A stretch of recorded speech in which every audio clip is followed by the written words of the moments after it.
What's going on, guys? Welcome back to episode 7 of the career mode, and this one is back at you again with 4 more games in the Premier League. We'll be going past the halfway stage, also entering January, which means the January transfer window is just around the corner. And we also recorded this when the full game had been released, so I didn't have to worry about my 10-hour access. So I used a little bit of the first part of the episode today to basically explain and show you guys my custom setup for the game plans that have been introduced this year in FIFA. So, starting with the ultra defensive, moving my way up to ultra attacking, you can see what kind of things we are using for each individual one. Largely, I didn't really change much. I think it was more or less just altering it slightly to how I wanted. But in terms of how it normally is, that's kind of how I feel it should be anyway. So, the way I play, it's largely down to how it already was set up pretty much. I only changed a couple of things to do with like width and such, because I do like to play quite wide. So you can see my tactics as they are popping up very, very quickly on the screen. Nevertheless, we were ready to jump into game number 1, in which we were facing Bournemouth away at the Vitality Stadium. A really tough game, this one. I don't know what it is, right? There's a few teams in the Premier League that are so inconsistent, but in kind of a weird way. Like Bournemouth, on their day, will give anybody a run for their money, but then the next day are losing 4-0 to Burnley, right? Now, obviously, Burnley, don't get me wrong, again, very, very solid team. But it's like you look at the two teams, and they're evenly matched. It could go either way. I know we've seen that before. But I just look at Bournemouth, and I genuinely speaking, don't like to play against them. I think they're one of those teams where they'll stop you trying to play, but if you do score, they come alive. And then all of a sudden, it's like watching a totally different team playing. So it can be a bit difficult, this game here. We're third place, though, in the Premier League after 17 league games have been played. I've got to be honest, I don't think we're going to be getting that title in this first season, which obviously is going to be the case. Brighton in real life wouldn't win the title themselves, so rightfully so, we're not going to do it. And depending on how results go elsewhere, there's still loads of teams below us who can actually climb the table by only winning a couple of games. So although we are near the top right now, a bad run of results will see us drop right down the table, and there's some big teams still behind us in this Premier League season. So we've got to keep going, taking it a game at a time and seeing what happens. But like I mentioned, Bournemouth a tough place here, and Mark Pugh found Josh King, and he nearly gave them the lead, but eventually Lewis Cook did anyway. His shot from King coming back off the post, straight to the feet of Lewis Cook, who smashed Bournemouth 1-0 in front here at the Vitality Stadium. And I was more annoyed about this goal because of the fact that the way we defended it. we gave Pugh too much time down the left, and as soon as we gave him that time, he then basically cut the ball back inside before smashing it towards Josh King, who hit the post, and then obviously Lewis Cook put it in. So we could have avoided this. That was my problem. We could have easily avoided it. And then Matty Ryan as well. You see in the goalkeepers firsthand. I personally think the goalkeepers are probably a little bit worse this year than they were last. Which I didn't think was possible. But that seems to be the case at the moment. We were forced into an early change, sadly. 43 minutes in, Montoya went down, which means Charlotto gets his first appearance under myself in this Brighton lineup. And he came off the bench, so did Locadia, and it just so happens Jurgen was the man to put us back on level terms in the 52nd minute. Foden came off. Ollie Watkins dropped into that cam role because he did start up front for this one. Locadia went on up front, and he scored the equaliser. But again, goalkeeping-wise, feel it shouldn't have gone in. I feel the Bournemouth keeper should have saved this. It's a really weird way to take the shot on as well from Locadia, using the underside of his boot to actually put that one goalwards. It could have literally gone anywhere there, but luckily, it went in the back of the net, and we were back on level terms. After that, it was all Brighton. Davy Proper should have put us 2-1 in front, should have used the time finishing there. But as I said earlier, I'm trying to get my head around it. And I'm still yet to do that. So I should have used it there. I didn't. And unfortunately, I felt that that was 2 points dropped rather than a point gained. Even though Bournemouth had such a good first half, I just felt the chances that we got in the second, maybe if we'd have taken them, it would have been a different story. So it was a little bit of Bournemouth having the first half performance, which were better than us. Second half, we took it. But, I mean, by match facts, it's telling a story there that Bournemouth kind of dominated and such. But I didn't feel that was actually the case. Like, maybe that's just me being a bit salty on the other side of that one. But to make matters worse, Montoya actually picked up a 7-month injury, which means Charlotto is going to get a lot more game time now at that right-back spot. Welcome into the team, Charlotto, because unfortunately Montoya is out for 7 months. He's done a ligament injury, which is going to keep him out, and potentially that might be one of the final times he plays here at Brighton. He might come back next time and be a squad player, but I've got plans to obviously improve the team. by the time that he does get back into it next season. So there's every chance he won't be a starting player for us next year. And depends how Charlotto plays. He might lock down that right-back spot. Who knows? But it was a time for a visit of Arsenal to the Amex, a side that obviously I have personal tidings to. They are my supported club. But actually, Ozil was on the bench here, and they started Smith Rowe out on the left. So I was feeling like it's not necessarily disrespecting us, because it's still a strong team. Aubameyang up front was going to cause no end of problems. But I just felt like, even with this side coming here, they were actually below us in the league. They were 5th and we were 3rd going into game. That we actually could have got a chance and maybe even could get the win here. We had a chance for a free kick. We've seen Pascal Gross in the past smash one top bin, so I tried to do it. It was from the other side this time. It went into the side netting, but we continued the pressure in the second half. It came here, and Jurgen Locadia should have done better. His shot was grounded and straight at Petr Cech, who made quite a simple save for Arsenal. So chances, and I had to throw this in here. Mistake made by us again, losing concentration. But as Aubameyang steamed forward, it was Ryan Sessegnon with a goal-saving tackle to deny Arsenal the chance to take the lead. They then put in a corner late on. Ramsey with an interesting flick towards Aubameyang, who shoots quickly, but it's saved by Matty Ryan, and then Ramsey decides to turn into, I don't know what that was, overhead kick, and just basically try and do something stupid, which didn't work, and in the end we get a 0-0 draw from the Amex, a 1-1 draw against Bournemouth into the 0-0 draw here. It's a clean sheet, which is good, but then we didn't really look threatening going forward. Our best chance was that one from Locadia, which he hit straight at Petr Cech. So although you can say it's a point gained, again, we didn't really play that well. And that was a little bit of a worry, I guess you could say. So we got a result, but it's not what we were looking for. And although, again, we did kind of have the better of the chances, we didn't get a clear-cut one, which is my problem. And that game was played on the 27th of December, with this one against Everton on the 29th. I did say in yesterday's episode that we could have played it on the Tuesday, and one of you rightfully pointed out that that was actually Christmas Day, so I take that back. It couldn't have been, but maybe the Wednesday then, or Monday. How about that one? Or whichever way you want to do it, but still. Yeah, 2 days, literally, it's a day's rest between the two games. So unfortunately, I had to name a little bit of a weaker side here. You'll still see it pop up on your screen. The best defensive team in the league is Everton. We're not far behind. In fact, I think we might have conceded the same amount or thereabouts. So as I said, a little bit of a weaker team here. It's a first start for that right back. He's 30-something years of age. It's probably going to be the last time he starts a game here at Brighton.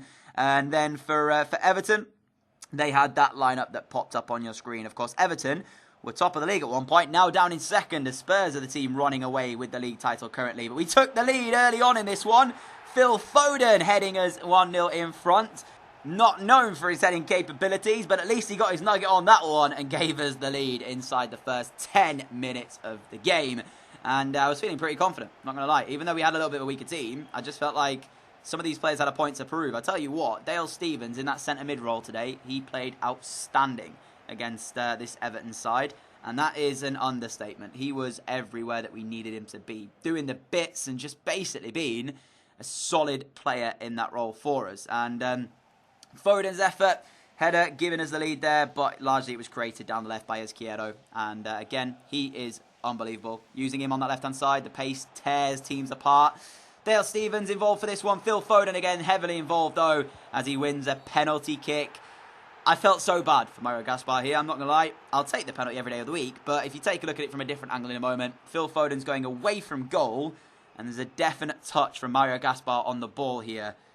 So I think, personally speaking, if that's given against me, I feel very harsh on that one. So I've got a feel for Mario Gaspar, I really do, but obviously I'm not going to miss the penalty, and I'm hoping that Andone wouldn't miss it, and that's exactly what happened. He scored.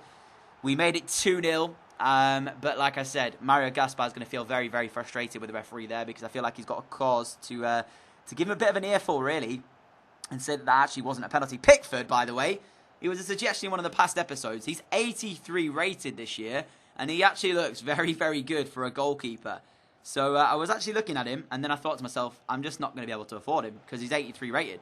That's a big upgrade, and he actually didn't do much this game, but I've got to give credit where it's due. Everton, this was brilliant. When I talk about crosses and when I talk about headers and say how overpowered they are this year, I understand completely that I am being a bit salty. But I'm not even going to be salty about this one because this is a phenomenal header. Felipe, my hat goes off to you, mate, because this leap and the header goal bound is brilliant. The cross is okay. Felipe, on the other hand, just makes this golden. Watch this. The delivery comes in, right? But look at this. The header from Felipe is brilliant. Matty Ryan, for me, is far too far off his line. He looked like he was coming for the ball, realised he couldn't get it, and then he's not on his line. You could argue it's the goalkeeper's fault, but you literally cannot take anything away from Felipe because that header was brilliant. So, Everton back in the game, looking like they are looking for an equaliser with 7 minutes to play. Bernard was the man taking them forward. Misplaced the first pass, but then gets a second bite at it. Digne puts it into the back stick. Richarlison keeps it alive. We tried to slide in, nearly giving away a penalty in the process. His shot deflected. Out comes Matty Ryan, doesn't win it. And I was thinking, oh my God. But Edin Dzeko put it over. Yep, I don't know how he missed that. Edin Dzeko certainly will be sat there, head in hands at home later on, because he missed what could only be described as a sitter. Matty Ryan, though, again, where on earth are you going? Came out to get and got absolutely nowhere near it. So I can count our blessings because we did get the 2-1 win, and that was what we intended to do. But at the same time, you know, that one should have been a 2-2. And even then, that penalty decision, for me, was wrong by the referee. So we had to count a little bit of luck there and ride it a little bit. So I'm just going to say that might be the case a fair few times this season. We get fairly lucky against this ultimate difficulty, which is tremendously hard. And I actually am still struggling to get used to the gameplay here. As I said, Spurs running away with the league, though. 9 points clear at this stage now in first place. I don't think they're going to be caught by the end of the season, which is, I don't know what to think about it. Obviously, being an Arsenal fan watching Spurs win the league, but credit to them, you know. Obviously, they've been the better side, and that's the reason why they're running away with it. We have faced Spurs, I think, in the series. Yeah, we did. We lost, didn't we? We went 1-0 up, and we lost 3-1 in the end. So, they are champions-elect, effectively. West Ham, on the other hand, Yarmolenko did me absolutely dirty here. Watch this. The step over, sells me a new one, gets inside on the left foot. I mean, I should have known this because he's only got a left foot, so I should have defended against it. But that still did me dirty there. And I was kind of frustrated with that. Then, 16 minutes in, Pascal Gross's touch wasn't good enough, so he dived in to try and win the ball back, and the referee yellow carded him. The reason I'm showing you that is because then we ended up with another yellow card, and this was just down to frustration.